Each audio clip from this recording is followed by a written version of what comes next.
జై శ్రీకృష్ణ. అందరికీ నమస్కారం. భగవద్గీతలో ఏం చెప్పబడిందో సులువుగా తెలుసుకుందాం. తెలియని వారికి తెలియజేద్దాం. సనాతన ధర్మాన్ని కాపాడదాం. ఇదివరకటి వీడియోల్లో మనం ఇంతవరకు భగవద్గీతలోని 1, 2, 3 అధ్యాయాలను పూర్తిగా చెప్పేసుకున్నాం. ఇక ఈరోజు వీడియోలో 3వ అధ్యాయాన్ని శ్లోకాలు లేకుండా కేవలం సారాంశం మాత్రమే చెప్పుకుందాం. ఇదివరకటి వీడియోలను ఎవరైనా చూడాలనుకుంటే డిస్క్రిప్షన్లోనూ కమెంట్స్లోనూ కూడా లింక్ ఇచ్చాను, దయచేసి చూడగలరు. ఆ లింక్ మీద టచ్ చేయగానే మీకు అన్ని వీడియోలు ఓపెన్ అవుతాయి. అందులో ఏది కావాలంటే దానిని ఓపెన్ చేసి చూడగలరు. ఆ జగద్గురువు అయిన శ్రీకృష్ణ పరమాత్మ యొక్క ఆశీస్సులు మనందరి మీద అన్ని వేళలా ఉండాలని కోరుకుంటూ ఈరోజు 3వ అధ్యాయం యొక్క సారాంశాన్ని మొదలు పెడదాం. హరే కృష్ణ హరే కృష్ణ కృష్ణ కృష్ణ హరే హరే. జై శ్రీకృష్ణ. మొదటి అధ్యాయంలో అర్జునుడికి దుఃఖం ఉప్పొంగే పరిస్థితి కలిగింది కనుక శ్రీకృష్ణ భగవానుడు ఆధ్యాత్మిక ఉపదేశం ఇవ్వడానికి అవసరం ఏర్పడింది. 2వ అధ్యాయంలో మొదట శ్రీకృష్ణుడు ఆత్మ యొక్క జ్ఞానాన్ని బోధించారు. తర్వాత అర్జునుడికి క్షత్రియ ధర్మాన్ని గుర్తు చేశారు. ఆ తర్వాత కర్మయోగ శాస్త్రం అనే ఒక ఉన్నత తత్వాన్ని తెలియజేశారు. కర్మను వదిలిపెట్టమని ఆయన ఎప్పుడూ చెప్పలేదు, కానీ ఆ కర్మల నుండి వచ్చే ఫలితాలపై ఆసక్తిని మాత్రం వదిలిపెట్టమన్నారు శ్రీకృష్ణ పరమాత్మ. 3వ అధ్యాయం యొక్క మొదటి శ్లోకంలో అర్జునుడు శ్రీకృష్ణ భగవానుణ్ణి ఈ విధంగా అడుగుతున్నాడు. ఓ జనార్దన, కర్మ కంటే జ్ఞానమే మేలని నీ ఉద్దేశ్యమా? అలాంటప్పుడు ఈ ఘోరమైన యుద్ధ కర్మకు నన్నెందుకు ఉసిగల్పుతున్నావు? అనేక అర్థాలు కలిగిన నీ మాటలతో నా బుద్ధిని భ్రమలో పడేస్తున్నావు తండ్రి.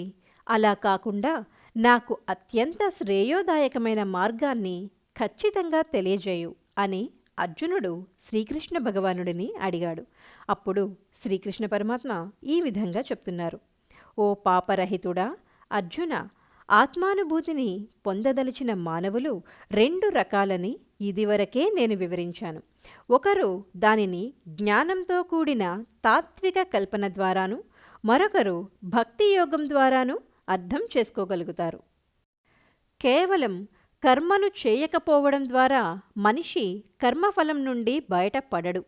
అలాగే కేవలం సన్యాసం ద్వారా కూడా అతడు పూర్ణత్వమును సాధించలేడు. ఏ మానవుడైనా ఎన్నడైనా కర్మను చేయకుండా ఒక్క క్షణం కూడా ఉండలేడు.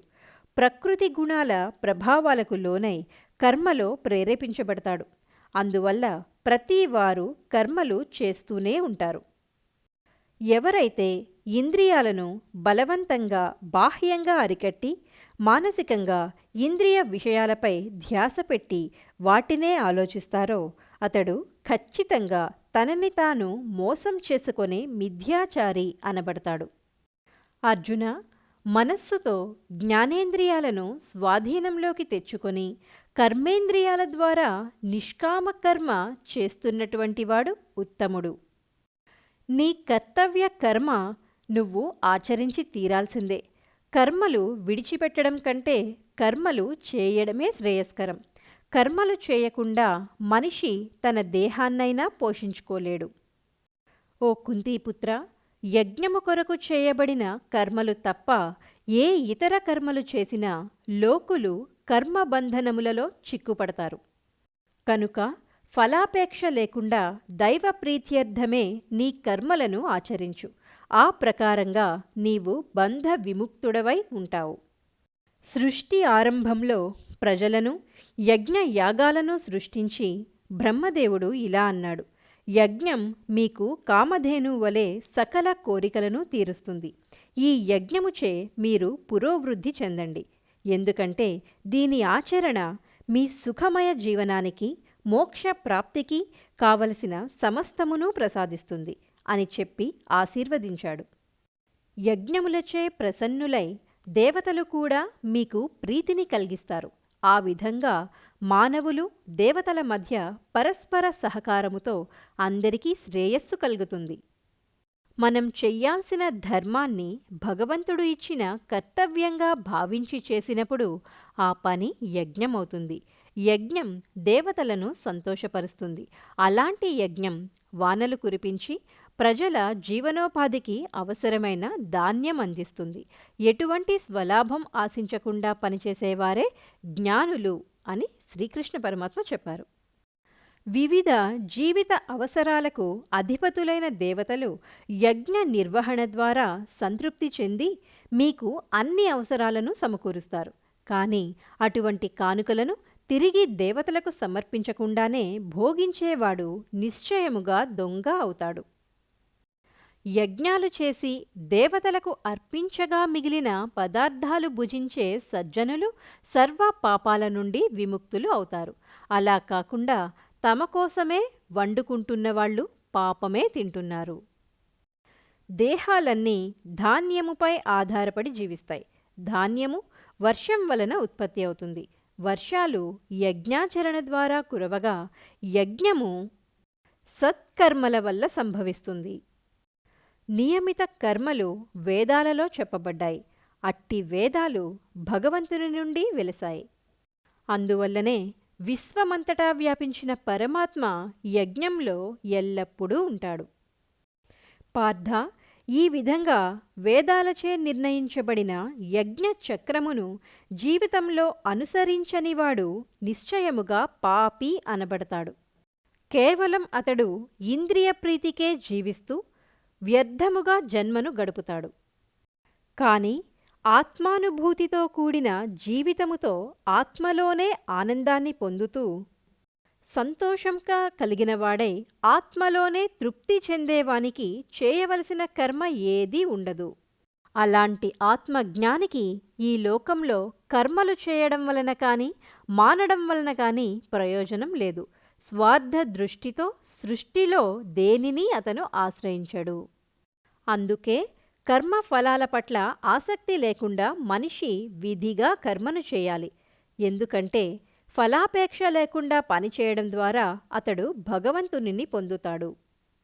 జనకుడు మొదలైన జ్ఞానులు కూడా ఆసక్తిరహితమైన నిష్కామ కర్మలను ఆచరించుట ద్వారానే పరమసిద్ధిని పొందారు.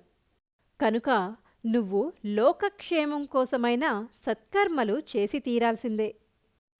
ఉత్తముడు చేసిన పనినే ఇతరులు కూడా అనుసరిస్తారు. అతను నెలకొల్పిన ప్రమాణాలనే లోకం అనుసరిస్తుంది. పార్థ, ముల్లోకాలలోనూ నేను చేయవలసిన పని ఏమీ లేదు.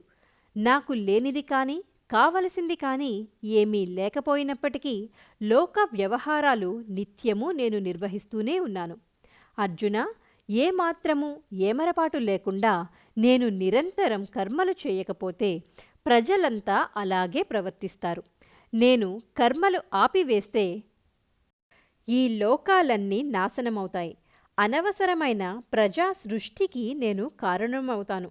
తద్వారా జీవులందరి శాంతిని నష్టపరిచిన వాడినవుతాను. అర్జున, అజ్ఞానులు ఫలితాలను ఆశించి కర్మలను చేసినట్లే ఆత్మజ్ఞానులు ఫలాపేక్ష లేకుండా లోక కళ్యాణం కోసం కర్తవ్య కర్మలు ఆచరించాలి.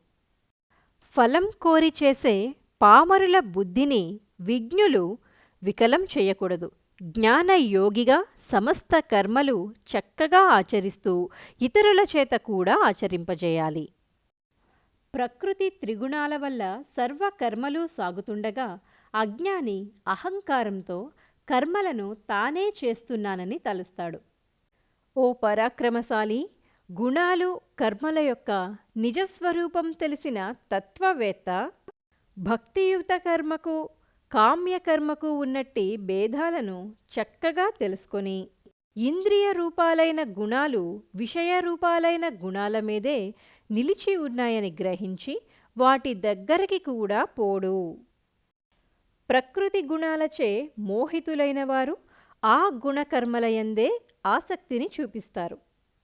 అట్టి అల్పజ్ఞులైన మందబుద్ధుల భావాలను విజ్ఞులైన వారు చెదరగొట్టరాదు.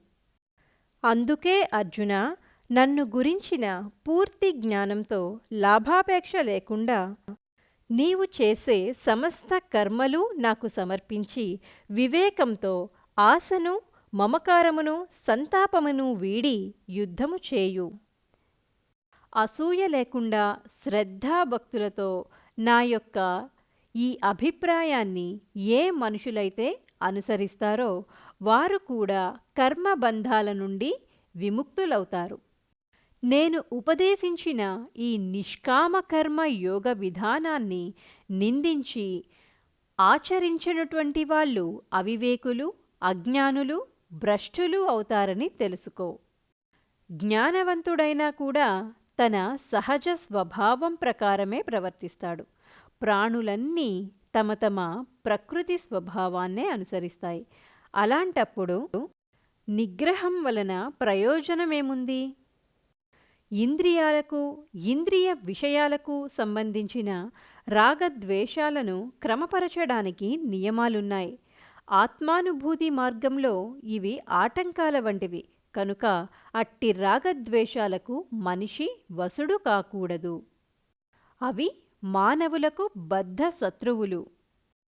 చక్కగా ఆచరించబడిన ఇతరుల ధర్మం కంటే అంతగా సుగుణములు లేకపోయినా గాని స్వధర్మమే శ్రేయస్కరం. స్వధర్మాచరణం నందు మరణించడమైనా కూడా శ్రేయస్కరమే. ఎందువలనంటే పరధర్మాచరణ భయదాయకమైనది కనుక. అప్పుడు అర్జునుడు శ్రీకృష్ణ భగవానుడిని ఈ విధంగా అడుగుతున్నాడు. ఓ వృష్ణివంశీయుడా, ఓ శ్రీకృష్ణ, ఇష్టం లేకపోయినా బలవంతంగా నియమించబడినట్లు మనిషి దేనిచేత ప్రేరేపితమవుతున్నాడు? మానవుడు దేని బలవంతం చేత పాపాలు చేస్తున్నాడు అని అడుగగా శ్రీకృష్ణ పరమాత్మ ఈ విధంగా చెప్తున్నారు. ఓ అర్జున, ఇది కేవలం కామమే. రజోగుణం వలన కలిగిన కామక్రోధాలు అన్నీ పాపాలకు మూల కారణాలు. ఈ వాక్యం మరొక్కసారి. రజోగుణం వలన కలిగిన కామక్రోధాలన్నీ పాపాలకు మూల కారణాలు. ఎంత అనుభవించినా తనివి తీరని కామము, మహాపాతకాలకు దారితీసే క్రోధము ఈ లోకంలో మానవుడికి మహాశత్రువులు. కనుక ఈ కామక్రోధాలనేవి పరమ శత్రువులు అని తెలుసుకో. పొగచేత అగ్ని, ధూళిచేత అద్దము, గర్భము చేత పిండము ఏ విధంగా అయితే కప్పబడి ఉంటాయో అదే విధంగా జీవుడు ఈ కామము యొక్క వివిధ దశలచే కప్పబడి ఉంటాడు. ఓ కౌంతేయ, అగ్నిహోత్రము ఏ విధంగా అయితే తృప్తి చెందదో ఈ కామము కూడా అలాంటిదే. ఇది విషయభోగ కోరికల రూపాన జ్ఞానిని నిరంతరం శత్రువు వలె హింసిస్తూ ఉంటుంది. ఇది సాధకుని జ్ఞానాన్ని కప్పివేసి ఉంటుంది. ఇంద్రియాలు, మనస్సు, బుద్ధి ఈ మూడు కూడా కామము తిష్ట వేసుకొని కూర్చొని ఉండే స్థానాలు. వీటి ద్వారా కామము జీవుని యొక్క నిజమైన జ్ఞానాన్ని కప్పివేసి అతనిని మోహరిస్తుంది. కనుక అర్జున, మొట్టమొదట నీవు ఇంద్రియాలను అదుపులో ఉంచుకొని జ్ఞాన విజ్ఞానములను నశింపజేయునట్టి మహాపాపి అయిన ఈ కామమును నీ నుండి నిశ్శేషముగా పారద్రోలు. దేహము కంటే ఇంద్రియములు శ్రేష్టమైనవి, ఇంద్రియముల కంటే మనస్సు శ్రేష్టమైనది, మనస్సు కంటే బుద్ధి శ్రేష్టమైనది, బుద్ధి కంటే ఏది శ్రేష్టమైనదో అదే ఆత్మ అని చెప్పబడినది. ఓ గొప్ప బాహువులు కలిగిన అర్జున, ఈ విధంగా తనను ఇంద్రియాలకు, మనస్సుకు, బుద్ధికి అతీతమైన వానిగా తెలుసుకొని ఆలోచనాపూర్వకమైన ఆధ్యాత్మిక బుద్ధి ద్వారా మనస్సును స్థిరపరచి ఆ విధంగా ఆధ్యాత్మిక బలముచే మనిషి కామము అనే ఈ అత్యాస కలిగిన శత్రువును తప్పక జయించాలి అని శ్రీకృష్ణ పరమాత్మ అర్జునుడికి ఉపదేశించారు. ఇక్కడితో కర్మయోగము అని పిలువబడే 3వ అధ్యాయం సంపూర్ణంగా సమాప్తమైంది. ఇక వచ్చే వీడియోలో మనం 4వ అధ్యాయమైన జ్ఞానయోగాన్ని మొదలు పెడదాం. మరి ఈ వీడియో మీకు నచ్చినట్లయితే ఒక లైక్ ఇచ్చి ప్రోత్సాహపరచండి. మీరు ఇచ్చే లైక్ వలన ఈ వీడియో ఇంకొంతమందికి షేర్ అవుతుందని గమనించగలరు. ఇదివరకటి వీడియోలను ఎవరైనా చూడాలనుకుంటే వారి కోసం కమెంట్స్లోనూ మరియు డిస్క్రిప్షన్లోనూ కూడా లింక్ ఇచ్చాను, తప్పక చూడగలరు. అదేవిధంగా ఈ వీడియోపై మీ అభిప్రాయాన్ని కమెంట్ రూపంలో తెలియజేయగలరు.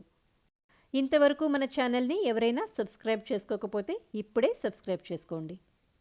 ధన్యవాదాలు. హరే కృష్ణ కృష్ణ కృష్ణ హరే హరే. జై శ్రీకృష్ణ.